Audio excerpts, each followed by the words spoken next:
De nos jours, il est très difficile de trouver une place dans un collège. On va de collège en collège, de ville en ville, essayant d'obtenir une place. Mais la méthode de l'éducation de Dieu est très différente. Prenez l'exemple de la vie de David. David fuyait devant ses ennemis et devait se cacher dans la sombre caverne d'Adoulam. Il peut avoir l'impression que Dieu l'avait abandonné, un homme destiné à être roi capable en tout point et un homme selon le cœur de Dieu. Pourquoi Dieu permit-il qu'il erre dans les déserts, dans les grottes et les lieux arides? Pourquoi permit-il à Saül de le poursuivre pendant 8 longues années? C'était là l'université de Dieu, le collège de formation pour David, où il apprit beaucoup de grandes vérités divines, où il composa de nombreux psaumes, et où Dieu lui donna des hommes puissants comme collaborateurs. Des années plus tard, quand il eut passé chaque épreuve, Dieu lui-même lui apparut un jour et lui donna le modèle céleste. Le plan du temple fut donné à David, comme il est dit dans 1 Chronique 28, 19. C'est par un écrit de sa main que l'Éternel m'a donné l'intelligence de tout cela, de tous les ouvrages de ce modèle. Je crois que ce fut le plus heureux jour de la vie de David, lorsque la main du Seigneur fut sur lui et qu'il se conforma au plan céleste. Mais Dieu ne pouvait pas lui donner cet honneur au commencement. Il devait passer par toutes ces épreuves afin d'être préparé. C'est la voie divine dans laquelle maintenant peut-être Dieu vous forme et vous prépare. De plus, par l'héritage, vous avez aussi un avenir. Si vous êtes né dans la famille royale de Dieu, vous savez qu'un jour vous régnerez dans son royaume pour l'éternité et que vous êtes préparé pour cela. La reine Victoria, petite fille, ne savait pas qu'elle allait devenir reine. Elle aimait beaucoup s'amuser avec des poupées et la consigne avait été donnée à ceux de sa famille de ne pas lui dire qu'elle serait un jour reine. À la fin, elle découvrit qu'elle était l'héritière du trône. « Est-ce vrai ?» demanda-t-elle à tout le monde au palais. « C'est vrai que je vais être la reine d'Angleterre. » À partir de ce jour, elle arrêta de jouer avec les poupées. Elle devint sérieuse et dit « Je dois régner sur un très vaste royaume.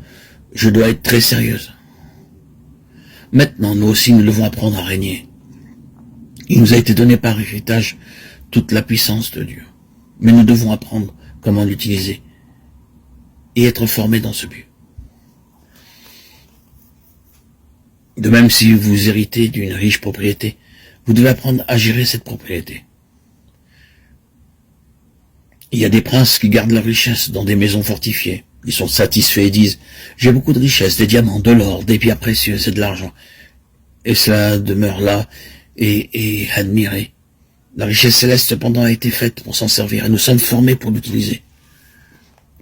La connaissance d'une profession est parfois acquise par héritage. Si dès l'enfance vous apprenez un métier, vous deviendrez charpentier ou orfèvre, alors que vous êtes encore jeune. Il faudra des années à d'autres pour apprendre le même métier. Mais ceux qui sont nés dans une famille d'orfèvres apprendront très rapidement la profession.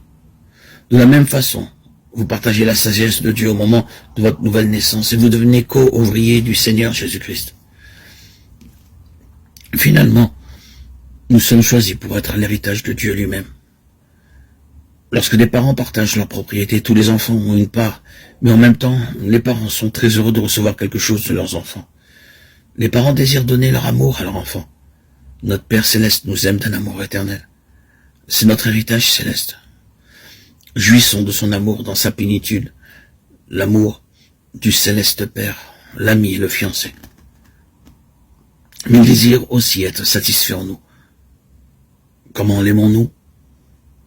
Hélas, bien souvent nous sommes honteux de notre héritage et de notre Père Céleste.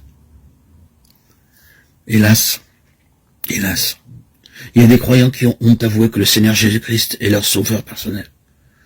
Lorsqu'ils sont avec des amis ou des voisins, ils ont honte de lui. Et cependant, lorsqu'ils sont dans la difficulté, ils pleurent. « Oh Seigneur, aide-moi, aide-moi, je veux ton aide. » Le Seigneur les aide rapidement, mais cela ne satisfait pas son cœur. Il veut que nous soyons parfaitement un avec lui, pour être pleinement possédés par lui, pour être pour lui, comme la fiancée, pour le fiancé.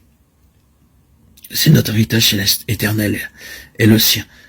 Puisse le Seigneur nous donner un plus profond désir pour ce glorieux héritage, et une véritable compréhension. de ce que tout cela signifie. Lisons encore le psaume 106, 4, 5 et cherchons à ce que ces paroles puissent être vraies dans nos vies. Puissent nos cœurs soupirer de plus en plus après ces trois choses.